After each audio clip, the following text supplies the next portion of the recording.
你人生會唔會有啲咁嘅時刻，明知前面有挑戰等緊你，但又好驚未知嘅將來，寧願留喺自己熟悉嘅地方，一個所謂嘅安舒區？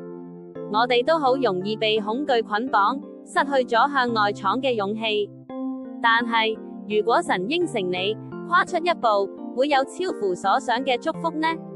幾千年前，聖經記載咗亞伯拉罕嘅故事，佢面對住同樣嘅選擇。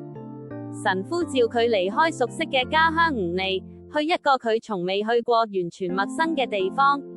呢個時候，神對佢作出咗一個好大嘅應許：我必叫你成為大國，我必賜福俾你，叫你嘅名為大，你也要叫別人得福。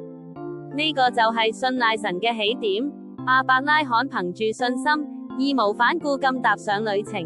佢唔知道終點喺邊，只知道神會帶領。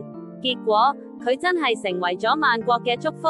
今日，我哋都一樣，有時我哋會覺得自己好渺小，好微不足道，但係只要信靠神，願意踏出信嘅一步，你嘅生命唔單止會經歷超乎想象嘅祝福，更加會成為光，去照亮身邊嘅人，將呢份愛同祝福分享出去。